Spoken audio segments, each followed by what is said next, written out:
"Don't embarrass me at the rehearsal dinner, Dad." That's what my daughter said to me. Like I was some drunk uncle who might slur through a speech or fart too loud at the buffet. Not her father. Not the man who raised her on his own since she was 9.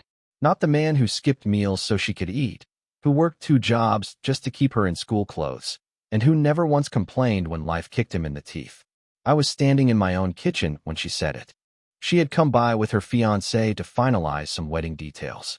The second he stepped outside to take a call, she turned to me with that nervous, polite smile she uses when she's about to say something awful. "Dad," she said, "can I ask you something? Just for the rehearsal dinner. Can you maybe, I don't know, not talk too much about your job?" I blinked. "My job?" She nodded quickly, like she didn't want me to think too hard about it. "Yeah, you know, construction and the truck stuff. I just think people might not get it." People. She meant his people. His family. The lawyer dad and the marketing executive mom. The old money grandparents. The silver spoon cousins who casually name-drop Ivy League schools and ski resorts I've only seen in movies. Apparently, the man who paid for her braces, her car, and half of her damn wedding wasn't appropriate company anymore. And if you like stories with cold, clever revenge, rich people getting knocked off their pedestals, and justice served with a smile, make sure to subscribe. You won't want to miss what comes next. I wanted to ask her something right then. I wanted to ask, "Do you think I'm stupid? Do you think I don't know what this is about?" But I didn't say anything. I just smiled and said, "Sure, sweetheart. Whatever makes you happy." Because that's what I always did. I kept things inside. I bit my tongue. I smiled through the pain. And for the first time in my life, I hated that part of myself. See, it wasn't the first time I felt out of place around her fiancé's family. I met them twice before the wedding planning began. First time was at a charity gala they invited us to. Yes, a gala. I showed up in slacks and a button-up shirt I ironed myself. They wore tuxedos. When I shook the groom's father's hand, he didn't even look me in the eye. Just gave me one of those limp, 2-finger grips like I was contagious. Second time, we had lunch at some country club. I ordered a burger. Everyone else got tiny plates with edible flowers and vinaigrette I couldn't pronounce. They laughed at things I didn't understand. When I mentioned I owned a construction business, the groom's mom blinked and said, "Oh, how industrious." Industrious. Like I was a serf plowing her land. But it didn't matter. None of it mattered, because I loved my daughter. Because I believed, deep down, she knew who I was and what I'd done for her. I thought maybe she was just trying to smooth things over. Keep the peace. I didn't realize the peace came at my expense. The real punch in the gut? She didn't even ask me to walk her down the aisle until her wedding planner reminded her. "Oh," she said, "yeah, of course. Sorry, I forgot to mention that." She forgot. I let a lot of things slide over the years. Her rebellious teenage years. The boyfriend who ghosted her. The loan for grad school she never repaid. But this felt like a cut I couldn't bandage. Because this wasn't about pride. It was about worth. My own daughter didn't think I was good enough to be seen. And the worst part? I still planned to keep my mouth shut. At least, until I overheard the groom's father the next night at the rehearsal dinner. The night before the wedding, I stood near the back wall of the rehearsal dinner, sipping watered-down whiskey and trying not to feel like a damn intruder. The room was everything you'd expect from old money. Chandeliers the size of small planets. Walls so white they made my calloused hands look dirty just standing near them. Waiters in tuxedos gliding around like shadows, handing out hors d'oeuvres I couldn't pronounce, tiny toasts with blobs of pink fish eggs, and some kind of foam. Who the hell serves foam? I watched my daughter float through the room in a designer dress, laughing a little too loud, clutching a wine glass like she'd been born into this world. A world I never belonged to. I wasn't jealous. Let's get that straight. I was proud she made it out of the trailer park we started in. Proud she went to college, found a guy who seemed stable, polite, clean-cut. But pride doesn't stop the ache in your chest when your own daughter looks through you like you're a relic. And then I heard it. I was near the bar, behind a column, when I saw the groom's father walk up to the best man. Both of them with drinks in hand. Both of them grinning like they owned the building. "Think he'll actually say something?" the best man asked. The father shrugged. "Hope not. Last thing we need is a speech about hard work and roofing shingles. Christ, I bet he still thinks duct tape fixes everything." They both laughed. A long, casual laugh. "And can we talk about that truck?" the best man added. Does he sleep in it? The father smirked. Well, you know how it is. Some people live small because they have no choice. Others because they have no ambition. I clenched my jaw so hard my molars ached. They were talking about me, not even trying to hide it. No shame, no filter. Like I was some cartoon hick who wandered in by accident and would be escorted out once the grown-ups started speaking. It was one thing for my daughter to be embarrassed. That stung deep, sure. But these smug bastards? They weren't just looking down on me, they were proud of it. Laughing about it. Passing that arrogance around like cigars after a birth. And that's when it hit me. This wasn't all on her. No. This was taught. This attitude, this superiority complex, she didn't invent it. They fed it to her. Spoon by silver spoon. They took my daughter, the girl who once hugged me with muddy hands after a soccer game, who called me her super dad on Father's Day, and turned her into someone who flinched when I mentioned drywall. These people didn't just think they were better. They believed the world owed them something for it. They poisoned her. Slowly, subtly, with backhanded compliments and passive-aggressive smiles. With suggestions like, maybe your dad doesn't need to wear jeans to the brunch, or we're thinking small, intimate, just immediate family. I wasn't family. Not to them. I was the laborer they couldn't fire. And the thing is, I almost let it slide. Almost. I went back to my motel room that night, sat on the edge of the bed, and stared at the floor for a long time. I thought about staying silent, going through the wedding with a fake smile, and disappearing after the last slice of cake. Let them have their castle. Let them keep my daughter. But then I looked at the envelope on the dresser. The checkbook. The one I used 6 months earlier to write a $35,000 check so she could have her dream wedding. The one I signed without blinking, because she cried and said the groom's parents were doing so much already. I'd spent the last 25 years busting my ass so she could have everything they took for granted. And now they were laughing at me behind pillars and champagne flutes? No, not anymore. That was the night I decided, I'm done being silent. I'm done being small. I wasn't going to yell. I wasn't going to make a scene. No fists. No threats. Nope. I was going to burn them down the way they feared most. With class. With timing. And with a microphone. I didn't sleep much that night. I lay in that lumpy motel bed staring at the ceiling fan, listening to it click every 3 seconds like a damn countdown timer. My body was tired, but my mind was sprinting laps. I kept hearing the groom's father's voice in my head. Some people live small because they have no choice. Others because they have no ambition. Over and over. That smug, rich boy tone. Like he's ever lifted anything heavier than a golf club. I thought about leaving town. Just driving home. Skipping the wedding altogether.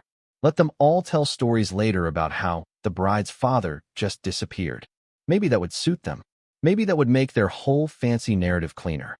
But then I looked at the duffel bag next to the bed. Inside it, a black binder full of invoices, business cards, receipts, contracts, proof. I'm not just some guy who does construction. I own and operate a company that's been turning a profit for 16 years straight. I've got 27 employees. Most of them guys I trained myself. We've built community centers, schools, homes for veterans. I've donated more money to this town than the groom's parents ever pretended to care about. But here's the thing, I never bragged about it. I never needed to. I believed in quiet work, in earning respect instead of demanding it.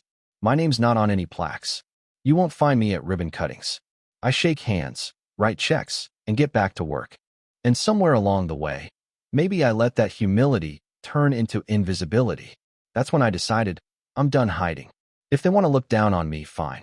But they're going to have to look me in the eye while they do it. So I picked up the phone and made a few calls. First, to Mike, my foreman and oldest friend. The guy who's been with me since the first day I bought a rusted-out pickup and started taking odd jobs after work. Mike, I said, I need a favor. Actually, I need a show. He laughed. Oh boy, you finally gonna teach those silk shirt jackasses a lesson? Not loud, not messy, just clean, surgical. You want it big? I want it unforgettable. He whistled. Say no more. I'm in. Next, I called Anita, the event coordinator at the community center I helped rebuild last year. You still have those video files from the opening day? I asked. Every last one, she said. You want the highlight reel? Make it sparkle. By the time the sun came up, I had a plan. It wasn't about revenge anymore, not exactly. It was about reclamation. Reclaiming my name. My place. My dignity. And I knew exactly when I'd do it. See, the groom's family had planned the rehearsal dinner like a gala. Speeches, toasts, a freaking live quartet. But the wedding reception? That was bigger, flashier. All eyes on the families. Perfect. That day, I shaved, polished my shoes, ironed my best shirt, and walked into that wedding ready for war. Calm, quiet, controlled. When I arrived at the venue, one of the groom's cousins gave me a look like I'd tracked mud on the floor. I just smiled. Nice tie, I said to him. Dry cleaned it yourself? He blinked. One little jab. That's all I needed. Just to remind myself I wasn't afraid of these people. Then I saw my daughter across the room. She was glowing. Genuinely. And despite everything, my heart squeezed at the sight. That was still my little girl. Still the baby I rocked to sleep through fevers and nightmares. I loved her. That hadn't changed. But loving someone doesn't mean letting yourself be stepped on. And tonight, I was done being a doormat. The stage was set. The guest list was elite. The microphone was waiting.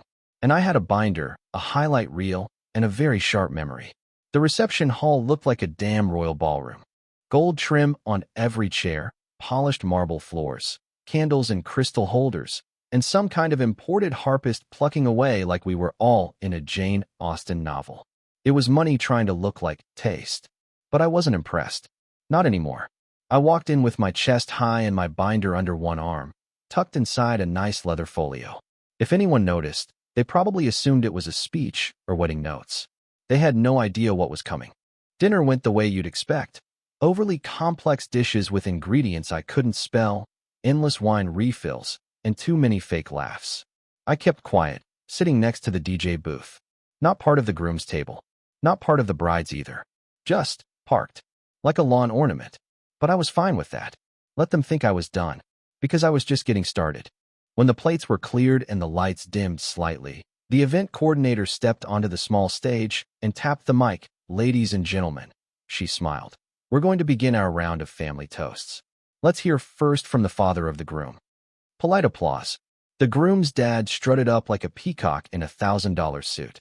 He cleared his throat, flashed a plastic smile, and launched into some story about generational excellence and family legacies. Words like dynasty, discipline, and vision made appearances. He talked about how far our families have come, as if I wasn't sitting 10 feet away. Not once did he mention my daughter. Not once did he acknowledge me. When he finished, the room applauded louder, maybe out of fear, maybe out of obligation. Then came the bride's mother, my ex. She gave a generic, shaky voice speech full of cliches and passive remarks. Said she was proud, from afar, and everyone nodded like they understood the subtext. I didn't care. She left us when my daughter was 9. That woman gave up her seat at this table years ago. And then silence. The event coordinator glanced at her clipboard, then looked around. Is the father of the bride going to speak? My daughter stiffened in her seat. I could see her panic. She hadn't planned for me to speak. Hell, I'm not sure she thought I'd even show up. I stood slowly. And for the first time all night, the room truly went quiet. I stepped up to the mic, adjusted it once, and smiled calmly. No theatrics. No fake charm. Good evening, I said. I'll keep this brief. Lies. But sweet ones. I want to thank everyone for being here today. It's a big moment for 2 families. And I'm grateful my daughter found someone who makes her smile like that. I nodded toward the couple. Everyone relaxed a bit. My daughter exhaled. But before I sit down, I continued. There's one small thing I want to clear up. I pulled the leather binder from under my arm and opened it slowly. This, I said, holding up a sheet of paper, is a copy of the check I wrote 6 months ago to help pay for this wedding. Gasps. A few murmurs. My daughter's eyes widened. I was told the groom's family was covering most of the costs, but that a little help was needed to make her dream wedding happen. So I gave what I could. I handed the copy to the event coordinator. If you'd be so kind, I said, please read aloud the name on the line that says payer. She hesitated, then read, voice trembling slightly. John B. Balco. Silence. Not even the harpist moved. Now, I said, this isn't about money. Not really. I didn't write that check because I wanted credit or thanks. I did it because I love my daughter. Because I've always believed in showing up, even when I wasn't asked to. I paused. But I also believe in honesty. And if we're going to talk about legacy and family values, I think it's important to be clear about who helped build the foundation of today. I turned to the DJ. Would you please play the video I sent over earlier? He nodded. Screen came down. Lights dimmed. And then, the reel began.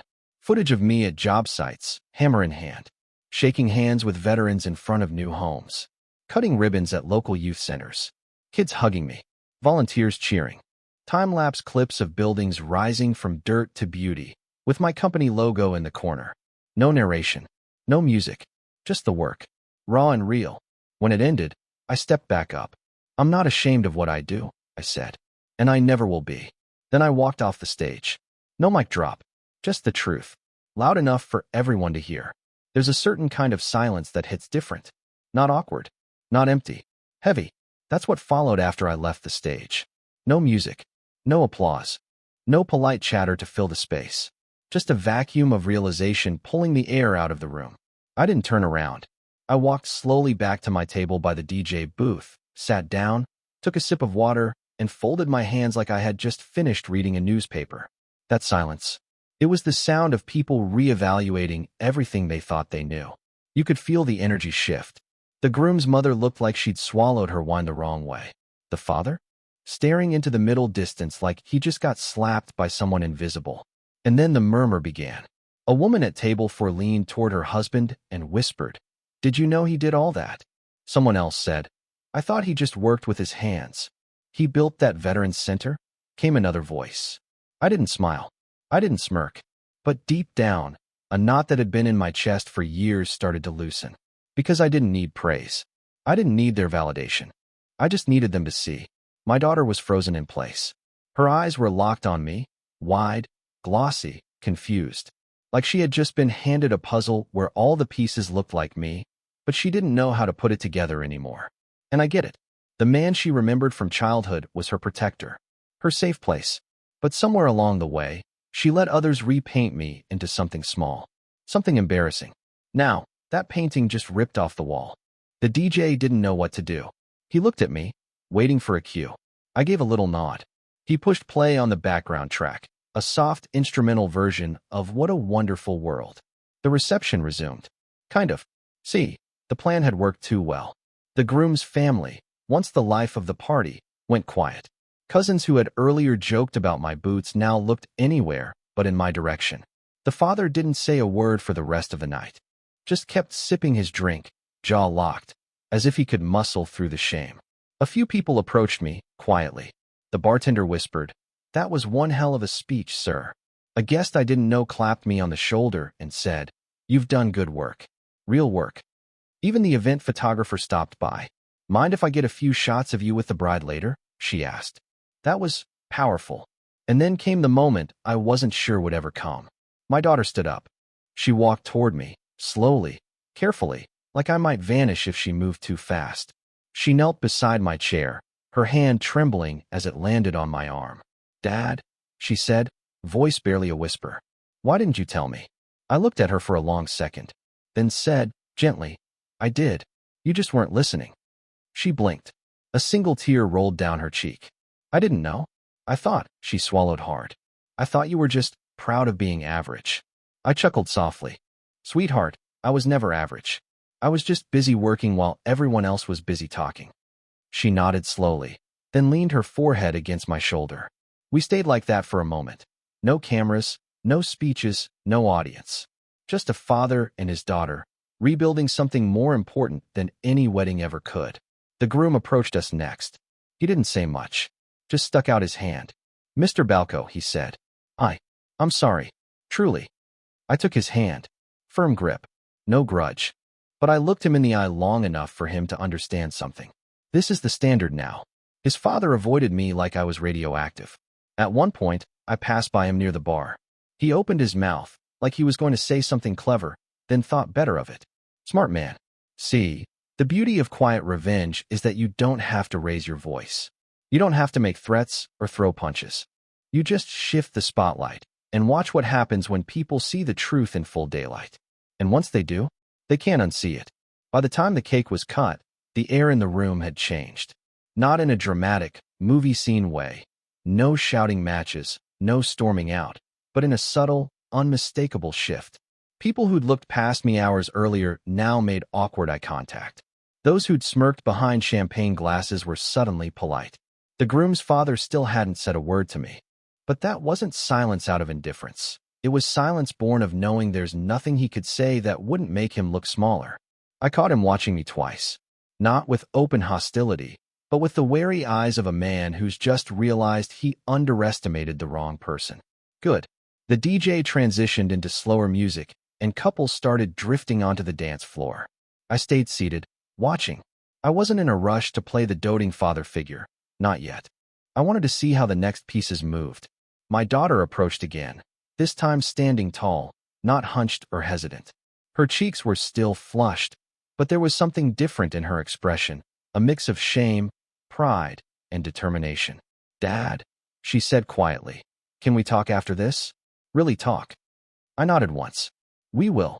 The groom joined her a second later, his arms settling protectively around her waist. He looked at me, and this time there was no smugness, no polite mask. Just sincerity. "I'm glad you came tonight," he said. "And I'm glad you said what you did." I raised an eyebrow. "You are?" He nodded. "My family, they can be difficult." I didn't realize how much until he gestured vaguely toward the stage. "Until you reminded everyone what actually matters." I let that hang for a moment before I spoke. "Here's the thing," I said. "It's not just about respect for me. It's about respect for her. Because if they can look down on me, they can look down on her." He glanced at my daughter, then back at me. "They won't. Not again." We shook hands. This time his grip was firm. Real. Meanwhile, the murmurs in the crowd hadn't stopped. Guests from the groom's side were openly asking my daughter about the projects in the video. Some even came to me with questions. How long had I been in business? How big was my team? Could they hire me for work? The irony wasn't lost on me. The more they asked, the more the narrative shifted. I wasn't the truck guy anymore. I was John Balco, the builder, the man who made half this town possible. And the groom's parents? They were losing control of the story. At one point, the groom's mother intercepted my daughter near the dessert table. I wasn't close enough to hear everything, but I caught snippets. "Wish we'd known earlier. Such an impressive portfolio. No one told us." My daughter's reply was sharper than I expected. "You could have asked. You never did." The mother's lips tightened. She gave a short nod and walked away, her posture just a little less regal than it had been all evening. I didn't gloat. That wasn't the point. The point was balance. And for the first time since this engagement began, the scales were evening out. By the time the last song played, my daughter and I had shared a slow dance. It wasn't rehearsed. It wasn't perfect. But halfway through, she leaned in and said, "I'm proud to be your daughter." That was better than any applause I could have gotten. As we left the venue, the groom's father finally approached. For a second, I thought he might offer a handshake. Instead, he gave me a curt nod. "Mr. Balco," he said, his voice measured, "I misjudged you." I met his gaze and held it. "Yes, you did." No anger. No smile. Just truth. He looked away first. And that, my friends, is how you know you've won. The morning after the rehearsal dinner, I didn't feel tired. I felt sharp, like my mind had been honing a blade all night. At breakfast, I ran into the groom's father in the hotel dining area. He was standing by the buffet, pretending to read the label on a tray of eggs, but really just avoiding looking at me. I walked up right next to him. "Morning," I said. He gave a curt nod. "Mr. Balco." "That's John to my friends," I replied, and I let that hang just long enough for him to realize he wasn't one of them. I didn't need a conversation. I just wanted him to know I was comfortable here, in his territory. Later that morning, my daughter came to my room. No fiancé, no bridal party, just her. She looked nervous. "Dad, about last night," she began. I waved it off. "Not the time for that talk. We'll have it later. You've got a wedding to get ready for." She bit her lip. "Just, please don't do anything today that will cause a scene." I smiled. "Sweetheart, I don't cause scenes. I end them. See, here's the thing. I already had my opening for the second act of my revenge. The reception schedule was printed and posted near the entrance. There was a spot for special thanks, just before the cake cutting. Officially, it was meant for the groom's parents to thank everyone who made the day possible, which, given their track record, meant they were about to take credit for everything. I didn't need to steal their spotlight. I just needed to shift it. So, I made a call to the event coordinator, same one who read my name last night when I revealed the check. I asked her for one small favor. When the groom's parents finished their thanks, I said, "Give me the mic for 30 seconds. Just say the bride's father would like to add something." She hesitated. "You sure you want to go back up there?" "Oh, I'm sure," I told her. This is the last move. By the time the ceremony began, I was ready. I walked my daughter down the aisle, calm and steady, and handed her to the groom without a word to the audience. No grand gesture, just the dignity they thought I didn't have. The vows were said, rings exchanged, and the kiss sealed it. We moved into the reception, and I played my part, greeting guests, shaking hands, smiling at people who, hours ago, wouldn't have given me the time of day. When the special thanks segment finally came, I was already near the stage. The groom's parents stood there, all smiles, talking about the immense generosity of the families and how this day could not have happened without their contributions. I didn't blink. I just listened. Every time they said "we," I thought, not true. When they finished, the coordinator stepped in. And now, a quick word from the father of the bride. I took the mic, nodded politely to the crowd, and began. I want to echo what was just said. This wedding wouldn't have been possible without generosity. And I want to personally thank the groom's parents for their eloquence. A light chuckle rolled through the crowd. But just so there's no confusion, I added, my tone still calm. Half of that generosity came from me. The half they didn't mention. The air in the room shifted. Heads turned toward the groom's parents. A few guests exchanged looks. I didn't bring this up to embarrass anyone, I continued. But when you're part of a family, all contributions should be acknowledged, especially when they come from a place of love. I handed the mic back to the coordinator and walked off. No gloating, no lingering. Behind me, I could feel the burn of the groom's father's stare. This wasn't over for him. But for me, I'd just set the stage for the final blow. Dinner was served, champagne poured, and soon it was time for the father-daughter dance. This was the real moment, the one they couldn't take from me. My daughter and I walked to the dance floor. The music started, something soft and familiar. At first, we didn't speak. We just moved in slow circles. Then she leaned in and whispered, "Dad, thank you for everything." I don't know why I ever. Her voice broke. I shook my head. It's done. We moved forward. But I wasn't quite finished. As the song reached its midpoint, I subtly waved to the DJ. He nodded and lowered the volume just enough for me to speak into the mic. "Ladies and gentlemen," I said gently. "This is the part of the night where a father usually gives advice to his daughter. Mine is simple. Never be ashamed of the people who built you. Without them, you wouldn't be standing here." I didn't need to name names. Every single person in that room knew who I was talking about. The guests clapped. Some even stood.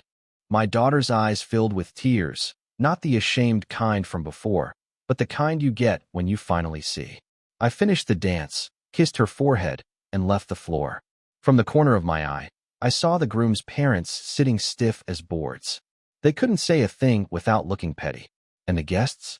They were looking at them, not me. They knew. And that was enough. By the time the evening reached its final stretch, I could feel it. This was the moment. The band had just finished a song, the laughter was loud, and the champagne was flowing. But under all of it, there was still that tension at the head table. I stood up, glass in hand, and nodded to the MC. He handed me the mic. The room quieted. I looked around slowly, making eye contact with people on both sides of the family. Then I began. Someone asked me recently, as a favor, not to talk about my work today. They didn't say it kindly. They said it because they were embarrassed by it. And I thought about that a lot, and I realized something important. You could feel the silence tighten. Even the clinking of silverware stopped. My work isn't fancy.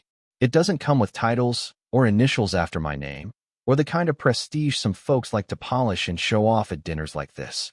But it's honest. It's hard. And it's the reason my daughter had a roof over her head, food on her plate, and a chance to grow into the woman she is today. I shifted my gaze, directly to the groom's parents now. Not a glare, just enough to make sure they knew this was for them. If that's something to be ashamed of, that shame doesn't belong to me. It belongs to the people who think love and worth are measured in titles instead of actions. The room stayed still for a beat, then the applause started, first in small pockets, then rolling across the hall. I raised my glass toward my daughter. Sweetheart, never let anyone make you feel small for where you come from or for the people who got you here. That's your foundation. And if someone doesn't respect it, they don't deserve to stand on it. We clinked glasses, and I took my seat. The groom's parents didn't move, didn't clap. Their faces were the kind of rigid that only comes from being called out in front of 100 people and knowing there's not a damn thing you can say without proving the point. I didn't need to say another word. The damage was done, and the truth was out. The next morning, I woke up without the knot in my chest I'd been carrying for months. The sun was breaking through the hotel curtains, and for the first time since my daughter's engagement, I felt light. At breakfast, my daughter found me sitting alone with a cup of coffee. No makeup, no fancy hair, just her, the same kid who used to sit on my lap at the kitchen table. She slid into the seat across from me. Dad, I was wrong. About a lot of things. I smiled. We all are sometimes. The important thing is what we do after we figure it out. She reached across the table and squeezed my hand. I'm proud you're my dad. And that was worth more than anything else that happened. The rest of the day, people from the wedding stopped me in the hallway, in the lobby, even in the parking lot. They'd say things like, that was one of the best speeches I've ever heard. Or, you really put them in their place without even raising your voice. The groom's parents? They couldn't meet my eye. They said polite goodbyes when we crossed paths, but there was no small talk. I hadn't just taken the wind out of their sails. I'd left them dead in the water. Weeks later, I heard from friends of the groom's family that the story of the father of the bride's toast had already spread. People were telling it at dinners, at the golf club, at their workplaces. Every retelling made the groom's parents look smaller. And me? Well, let's just say I didn't need to add anything. The truth had legs. And at home, my relationship with my daughter was stronger than it had been in years. The wall that had been built between us by their influence was gone. We talked more. We laughed more. And she made sure I knew that no one, ever again, would make her question who I am. Sometimes revenge doesn't have to be loud, messy, or cruel. Sometimes it just has to be honest and delivered where everyone can see it. And this time, I didn't just win back my dignity. I won back my daughter. So what do you think? Did I do the right thing? And if you were in my shoes, how would you have handled it? If you enjoyed this story, make sure to subscribe so you don't miss more wild real-life tales. Hit that like button and drop a comment below. I read every single one.